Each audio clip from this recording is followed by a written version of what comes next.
Táchira, Zulia, Manuel Rosales. Correcto, podríamos decir que María Corina, El Conde, Rosales, Capriles, Guaidó, son candidaturas consolidadas en todo el país. Tenemos candidaturas más consolidadas en el centro del país o liderazgos políticos más consolidados o posicionados como Duque, como Carri. Pero llama la atención que, por ejemplo, Juan Guaidó esté aquí con 8.6% por encima de esas nuevas fuerzas que tú mencionabas que vienen tomando posición y contrasta mucho con esas encuestas que dicen que hay un porcentaje de la población que rechaza lo que ocurrió en nuestro país, por ejemplo, con el plan, el vete ya, las elecciones libres y transparentes, cambio de gobierno y todas esas promesas de Guaidó que no se cumplieron, por ejemplo. En su plan y el tema de monómeros, en fin. Correcto. No podemos subestimar, Rosa, que existe un segmento de la población que aún apoya esas posturas radicales, ¿ok? O esos liderazgos que promovieron esos planteamientos de Guaidó, ¿ok? Y del denominado interinato. Y en todas las encuestas se podrá decir que esa es la media de apoyo popular que tiene ese actor político. En fin, concluimos en lo mismo, Rosa. Todos estos candidatos, si buscan materializar un cambio político en el país, están obligados a guardar los sables en las redes sociales y ponerse de acuerdo para desarrollar un proceso primario amplio, transparente e institucional, donde puedan participar todos los candidatos que se autodefinan opositores al actual gobierno y que sean los electores opositores quienes decidan quién va a ser el candidato unitario de la oposición. Y, por ejemplo, dar a conocer al país propuestas en materia económica, que es una de las principales preocupaciones. E incluso hay pues algunos candidatos que están acá que todavía pues avalan la postura de las sanciones. Y las sanciones, por otras encuestas, hemos visto que son rechazadas por una gran mayoría de la población venezolana. El 80% de los venezolanos, según la última medición nacional de Polianalítica del mes de noviembre, rechazan las sanciones. Y me atrevo a decir, Rosa, y todas las personas que nos están viendo a través de las cámaras de Globovisión, que la oposición venezolana tiene dos errores históricos, estratégicos. El tema de las sanciones económicas hacia el país que al final afectaron a la población venezolana y el llamado a la abstención electoral. Dos errores políticos y estratégicos que debe dejar la oposición venezolana en el pasado. Bien, Luis, vamos a esta hora a contactar a nuestra compañera Sorini González. Ella hizo pues un recorrido, también entrevistó a un analista, José Gregorio Yepes, y vamos a escuchar parte de las declaraciones que él le daba en una entrevista sobre el tema de la economía y también de las sanciones. Lo escuchamos. El gobierno tiene la tarea de tratar de generar mayor confianza y lo ha intentado hacer flexibilizando los controles de precios, controles de cambio, dando estímulos a las importaciones. Sin embargo, mientras el sector productivo nacional no tenga las posibilidades de competir en un escenario de mayor equidad con las importaciones, tampoco el aparato productivo nacional será lo suficientemente fuerte y estará lo suficientemente sólido para generar los empleos necesarios, para generar el consumo necesario y que se genere ese círculo virtuoso alrededor de la economía. Ciertamente, las sanciones golpearon a una economía en recesión por políticas erráticas, sí, pero tampoco podemos negar que en este momento son también un muro de contención para los agentes económicos, para los empresarios, en función de que no sienten la confianza suficiente para invertir en el país. La estabilidad política es uno de los indicadores necesarios que exige cualquier empresa, sea nacional o internacional, para colocar con vehemencia, con fe, su inversión en cualquier escenario económico. La negociación en México, si lograra destrabar el tema de las sanciones, más que darle muchos recursos al Estado, creo que lo más importante sería la señal que podría enviar a todos los factores de la economía en función de colocarlos en un ambiente menos hostil y donde el overcompliance de todo el sistema financiero internacional pudiera dejar de ejercer esa presión y ese miedo y el temor que podría estar, que en este momento está generando hacia la inversión en Venezuela.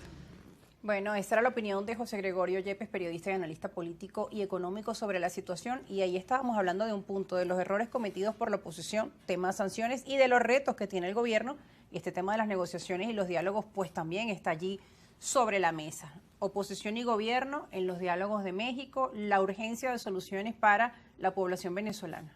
Correcto. Bueno, absolutamente de acuerdo con el periodista Yepes. Goyo Yepes, como le decimos con mucho cariño.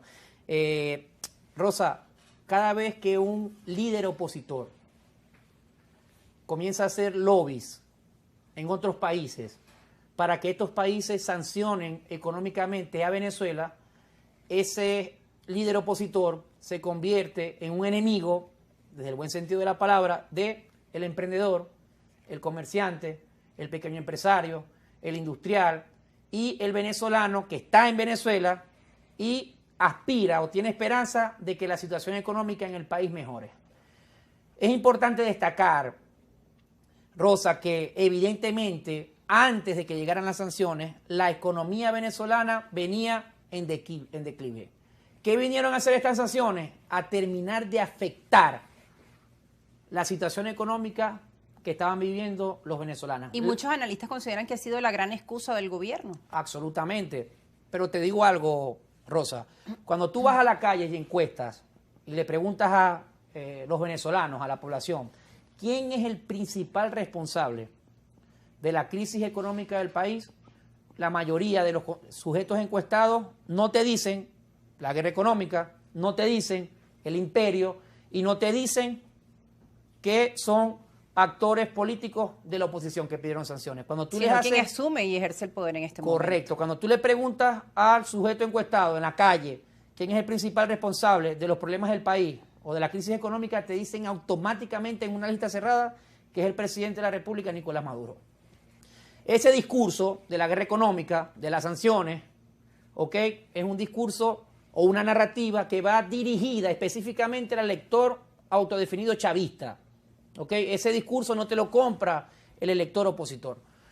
Y el presidente Nicolás Maduro, entramos a hablar del gobierno nacional, es uno de sus principales retos. Me atrevo a decir que hoy, Rosa, el principal contrincante presidencial que tiene el presidente de la República se llama el tema económico. El plomo que más le pesa en el ala al presidente Maduro se llama el tema de los salarios. Y si el presidente Nicolás Maduro no logra a corto plazo estabilizar la economía del país, está obligado a renovar su gabinete económico o a seguir cometiendo errores en materia económica que le van a pasar factura en materia política, sobre todo en las bases del chavismo. Hoy, otro de los principales retos que tiene el jefe de Estado... La corrupción también, correcto, dentro de las filas del PSUV. El presidente Nicolás Maduro debe lograr que sus planes de gobierno, su narrativa en las transmisiones presidenciales se vean materializadas en la calle. Porque si no, los electores del chavismo, el elector chavista, mejor dicho, va a seguir migrando en procesos electorales a candidatos de la oposición o se va a seguir absteniendo en procesos electorales. ¿Ok? Desde el año 2012, el chavismo ha tenido una caída de votos de un 50%. En el año 2012, Rosa, casi 8 millones de seres humanos de almas votaban arriba y a la izquierda.